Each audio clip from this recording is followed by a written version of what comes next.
3, 2, 1, gravando. Seja muito bem-vindo a mais um Contra a Cultura. O Evangelho clama pelo diferente. Obrigada pela sua participação de sempre através aqui do nosso site, novotempo.com/Contra a Cultura. Você que nos assiste, a você que nos ouve aqui na Rádio Novo Tempo, a você que nos ouve em qualquer lugar desse planeta, em qualquer horário.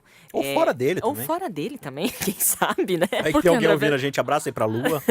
Marte? Então, para todo o universo, um abraço especial aqui, Amém. tá bom?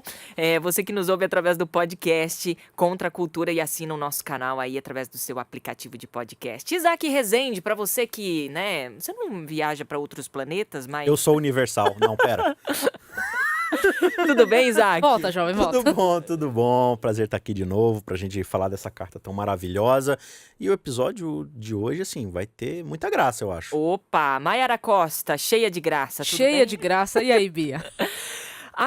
Vida sem graça. Vida sem graça é o nosso título desse quarto episódio aqui da nossa temporada Evangelho com E maiúsculo. E a gente continua aqui com Gálatas 2. Na semana passada a gente começou aí com esse capítulo e nós vamos terminar este capítulo estudando um pouquinho mais sobre a carta que Paulo enviou aos Gálatas. Isaac, Pois não. o que a gente mais ou menos aí, né? Mais ou menos não, resumidamente Certo. estudamos na semana passada? Então, semana passada a gente viu que Paulo ele foi até Jerusalém por um chamado divino para poder comparar o seu evangelho com o dos apóstolos, para derrubar de uma vez a crítica de que uma coisa que Paulo estava pregando era diferente da que os apóstolos estavam pregando. E uma vez que ele esteve lá, ele percebeu que eles não tiveram nada a acrescentar, ou seja, era o mesmo discurso, né? E aí ficou mais uma vez comprovado de que essa coisa da circuncisão não era uma exigência do evangelho, porque nós somos salvos por causa de Cristo Jesus. Por mais que a gente tente colocar o mas eu posso... Não pera, pode. não tenho mas. Não... Mas apesar de que o evangelho estivesse tão claro para os apóstolos, houve um problema. O que aconteceu?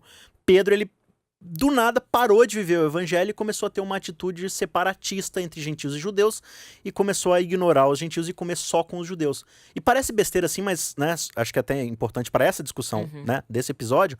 Comer na mentalidade judaica daquela época era o sinal máximo de união de uma pessoa. Então, Tanto que se você, intimidade, né? é uma intimidade muito grande e de aceitação. Eu concordo com você, eu te aceito, então eu como com você. Nessa coisa do quebrar o pão, ele partir o pão, era muito importante. E tanto que se você rejeitasse um convite para uma refeição, você estava falando assim, eu não vou com a tua cara. Entendeu? Então quando Pedro ele deixa de comer com os gentios, o que ele está falando? Eu não compactuo com vocês, seus bandos de crente de segunda categoria, entendeu? Seu bando de evangélico, assim, qualquer semelhança com a realidade é mera coincidência. Claro. Mas, enfim. E aí, Paulo, ele sente que o evangelho, por causa dessa atitude de Pedro, está sendo ameaçado. Então, o que ele faz? Ele chega para lá em Pedro e fala, Pedro, você está errado, o que você está fazendo não é o evangelho e você precisa se arrepender. E aí a gente parou nesse contexto, né? Então agora a gente vai ler do verso 14 até o verso 21, que é o final do capítulo 2.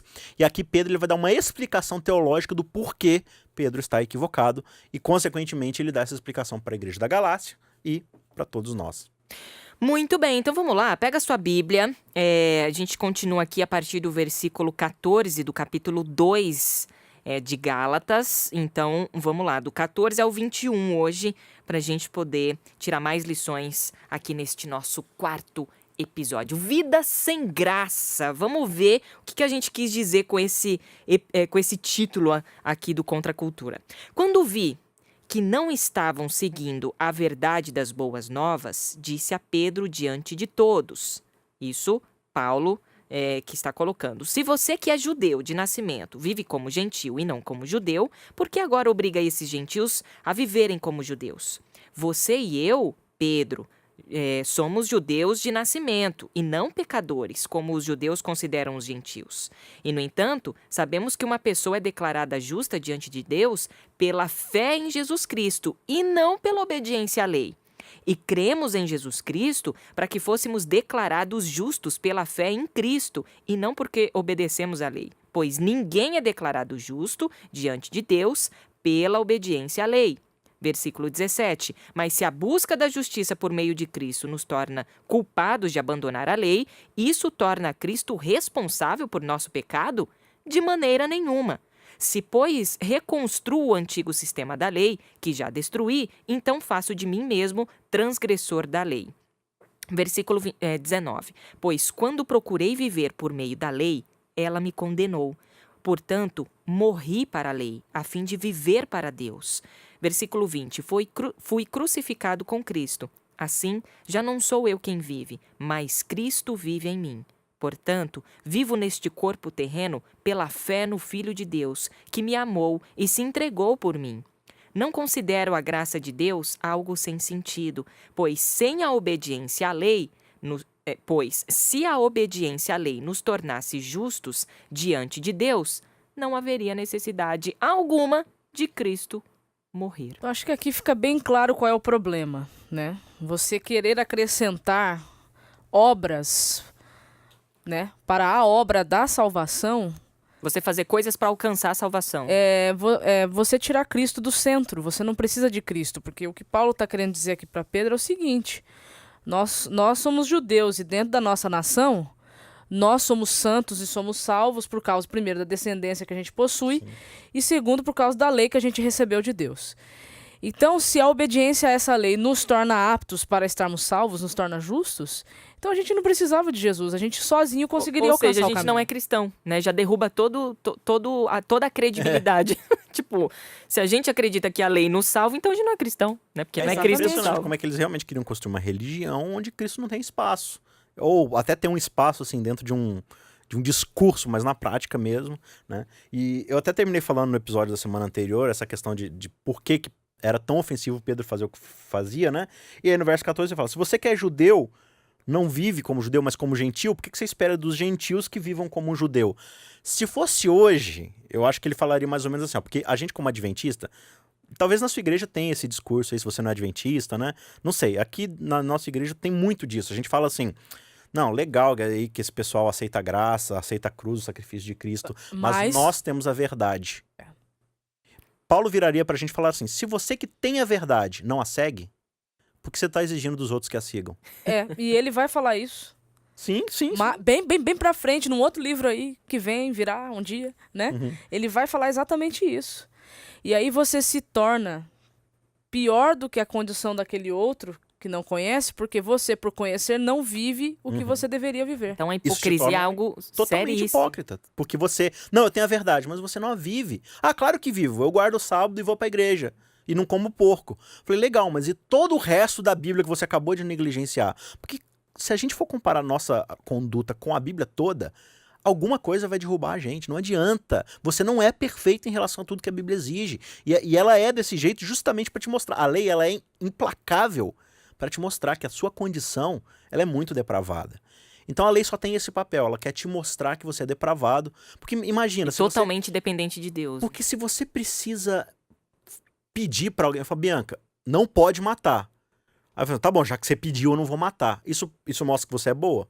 Não, a lei tá te mostrando que você é má. Que você só não vai matar porque eu tô te pedindo pra não fazer. Inclusive, a lei moral, ela só foi dada pela corrupção absurda Exatamente. da humanidade. Paulo vai falar isso mais na frente em Gálatas. Aí você vê, eu acho que eu posso usar essa linguagem, como é que Deus, entre aspas, se rebaixa. Porque ele tem uma lei que é pura, e quando eu estou dizendo essa lei aqui, eu não estou dizendo os 10 mandamentos, eu estou dizendo aqui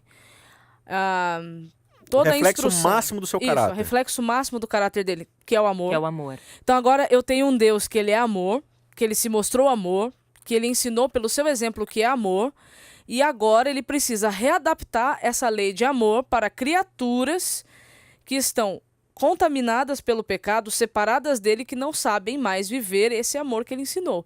Então agora ele vai fazer uma adaptação da sua lei numa linguagem que esses seres humanos, pobres coitados, entendam o que é amar. E, inclusive, ele fala que o resumo disso aqui que eu tô dando, que são essas 10 leis Essas aqui, 10 palavras. é o amor, galera. Não se apega a isso. Mas o ser humano, ele gosta de receitinha de bolo, né? Sim, Ele sim. gosta de regrinhas. Mas são os crentes, né, que a gente tem. O crente receita de bolo, o crente passarinho. O crente passarinho é o pior, que você quer tudo mastigado. Ó, mas dentro tá do... aí, né, a diferença entre crentes e cristãos. Exatamente. Né? O Exatamente. crente acredita nas regrinhas, o cristão segue o exemplo máximo, que é Cristo. Exatamente. Então Mas- Cristo é o modelo, né? Mas por que é tão difícil, ô Bianca? Porque quando a gente fala de amor, parece, né? A gente acho que já comentou sobre isso, mas quando a gente fala de amor, parece que é um negócio tão assim superficial, né? Não, é só o amar. que é amar? É eu falar que eu gosto de você, que eu me Não. importo e te tratar okzinha. Só que quando a gente fala de amor, pega alguém que tenha muito amor por alguém, entendeu? Por exemplo, você acha que o Kiko te ama? Kiko é o esposo da Bianca. Você acha que ele te ama? Eu acho que sim, né? Então, eu espero que sim. Depois, eu vou torcer muito pra que sim. Mas você tem fé no amor dele? Assim, você acredita de todo o Tenho, coração que ele te tenho. ama? Uhum. Você acha, Bianca, que se você tivesse numa situação de vida ou morte e ele pudesse escolher entre você morrer ou ele morrer no seu lugar, ele escolheria morrer no seu lugar? Eu não sei. Mas você tem fé nisso? Tenho. A gente tá falando de pessoas corruptas. Sim. Tanto você quanto o Kiko são corruptos, no Sim. sentido de Sim, seres humanos sim, pecaminosos. Sim, entendi. Uhum. Mas dentro de uma proposta ideal de alguém transformado pelo evangelho, por Cristo, Uhum. você acha que o amor de Deus nele faria ele escolher morrer no Sim, seu lugar? Sim. Entendeu? Então, assim, é disso que a gente tá falando. O amor te leva a fazer coisas que é contra a nossa natureza. Ninguém quer... Por que você acha que você duvidou por um instante? Porque a nossa condição de ser humano Então. é salvar a nossa própria vida. Nós temos o instinto da autopreservação. Então o eu vai estar sempre em primazia. Só que a proposta do evangelho A é o contrário. essência do evangelho, É o o contrário. evangelho com E maiúsculo. é a primazia do outro no lugar do eu. Então foi isso que Cristo veio ensinar. Agora, a gente não tá colocando aqui de que, então vocês estão falando que os 10 mandamentos aí não tem nada a ver. Tanto é que o próprio Paulo diz aqui, né? A gente leu aqui, né? Deixa eu tentar achar isso aqui. Portanto, não. Aqui, ó. Mas se a busca da justiça por meio de Cristo nos torna culpados de abandonar a lei, isso torna Cristo responsável por nosso pecado de maneira alguma. Se, pois, reconstruo o antigo sistema da lei que já destruí, então faço de mim mesmo transgressor da lei. Ou seja, não está colocando a lei como se fosse algo assim, nada a ver, não precisa mais Não, dela. aí né? a gente tem que tomar cuidado com dois extremos. Ou a gente é antinomista. Antinomista, nomos vem do grego lei, né? Anti-lei. Ou a gente é ultra-lei. Tem que tomar cuidado com esses extremos. Não é nem pra ser anti, nem pra ser ultra. O problema é que não é a lei, e é isso que Paulo tá tentando explicar. O problema é o papel que você quer atribuir a ela. Exatamente. Entendeu? Então, o que ele tá falando aqui? Olha, se procurando ser justificados por Cristo, fomos nós mesmos também achados pecadores, dar-se-á que Cristo é ministro do pecado? Claro que não. O que ele tá falando aqui? Essa é uma crítica que, inclusive, hoje é muito usada. Quando você tenta discutir com alguém que é legalista, né? E claro, nenhum legalista se acha legalista. Mas ele vai dizer assim, então quer dizer que se for só pela graça, eu posso pecar à vontade, então que eu tô salvo.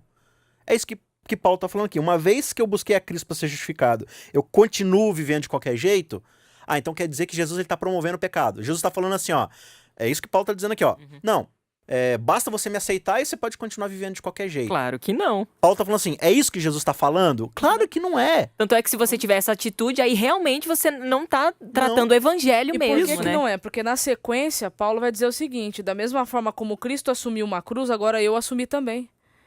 Porque depois que eu o conheci, eu entendi que eu precisava estar pregado lá e não ele. Por isso, agora eu estou crucificado com ele. Tem uma música que a gente já citou aqui várias vezes, né? Não há... como é que é?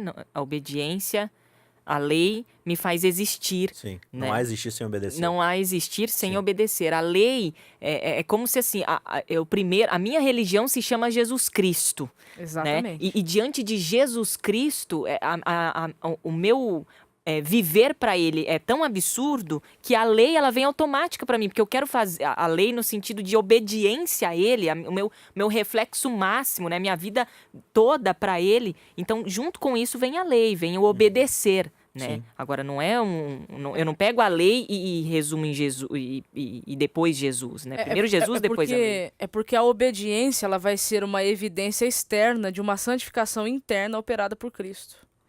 Então aquilo Nossa, que Cristo que profundo, operar, Mayara. né, Mayara internamente Costa. no meu caráter, vai aparecer. Acho que dá um exemplo assim bem simplesinho, que você não vai levar ele aos extremos, mas ajuda a gente a entender um pouco o papel de todas as coisas. Vamos falar aqui da Novo Tempo, né? Um pequeno panorama, né? Eu sou Isaac, sou funcionário da Novo Tempo. O nosso diretor aqui é o pastor Toninho, Antônio Tostes, ele dirige todo o sistema, certo? Então vamos dizer que é o seguinte, eu tenho um desgosto muito profundo com a Novo Tempo e eu tenho raiva do pastor Toninho. Tá? Esse é o exemplo só, tá? Eu gosto ok, muito do pastor Gente, Toninho. ok. isso é hipotético, por Ufa. favor, tá? Aí assim, essa é a minha condição natural, eu estou em rebeldia contra o Toninho. Né? Vamos dizer que o Toninho é Deus, né? Gente, é só um exemplo, tá? Mas vamos falar lá. E aí, por causa dessa rebeldia, o que eu faço? Todo dia, de madrugada, eu venho aqui com uma pedra e quebro... Aqui a Novo Tempo, ela é toda De vidro. De vidro, assim, né? Todo dia eu venho e quebro uma das vidraças. Jogo uma pedra lá. Por quê? Credo, Isaac. Essa é a minha condição de rebelde. Eu sou rebelde. Apareceu uma janela Veja que eu quebrada, eu sou- já sei quem foi. Veja que eu sou rebelde. Percebendo isso, o que o Toninho faz, pastor Toninho? Ele vai colocar uma placa na frente da Novo Tempo dizendo, por favor, não quebrem vidros. Essa é a lei. Mas por que ele precisou colocar isso? Porque haviam vidros quebrados. Antes disso, precisava dessa placa? Não. Não, por quê? Porque a condição natural de uma harmonia aqui da empresa é que todo mundo gosta do Toninho, todo mundo gosta do Novo Tempo. Ninguém vai querer quebrar a pedra. Só que eu sou um rebelde. Quebrar o vidro, né? É, isso. Usar a pedra pra quebrar o vidro. Só que eu sou um rebelde, eu quero quebrar o vidro. Então ele coloca ali a lei, não quebre o vidro. Proibido quebrar o vidro. Entendeu? E aí, eu não vou querer seguir isso. Só que assim, vamos dizer que eu falo, não, eu vou mostrar que eu sou uma pessoa boa e vou obedecer essa placa. O fato de agora eu estar parando de quebrar o vidro porque tem uma placa dizendo que não pode, me torna alguém bom? Não. Me torna satisfeito com o Novo Tempo? Não, Me torna feliz e em harmonia com o pastor Toninho? não também. Não. A lei não pode tirar o pecado da gente, né? Não. Ela só proíbe. Quer ver um exemplo muito clássico Ela vai me disso? refrear. Um tempo atrás, agora, no Espírito Santo, houve uma greve da polícia. Não sei se vocês viram no jornal. O que aconteceu quando a polícia ficou em greve? E não teve ação policial para exigir a cumprimento da A lei? galera começou a quebrar tudo. Não, virou estádio de si. Virou um absurdo. Mas assim, cidadãos de bem, Uhum. roubando. Por que não roubava antes? Porque a lei não permitia. Exato. Agora que não tem mais fiscalização, eles falam, ou seja, eles não são pessoas boas, eles só não agem por causa que é uma opressão da lei. É isso que Paulo está explicando aqui, gente.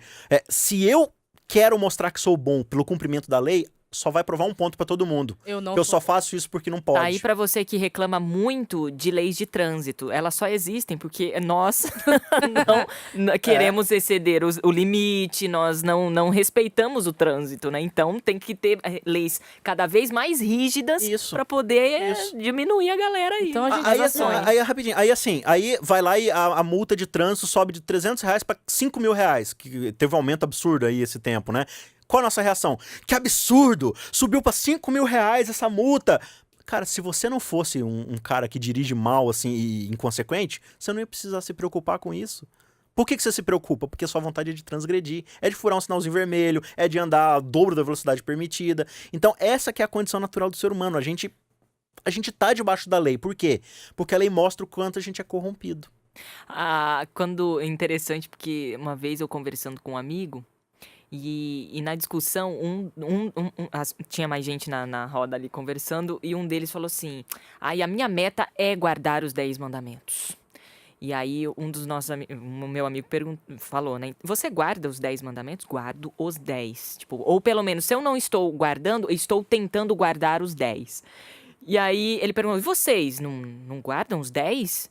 Aí esse meu amigo olhou pra mim e ele falou assim: não, eu nem posso guardar os 10, porque senão Jesus Cristo não faz sentido nenhum na minha salvação, né? Que é o que a gente tá discutindo aqui. Ou seja, a vida sem graça... Eu não sei se eu entendi direito a resposta dele. Do jeito que você falou aí, ele tá errado.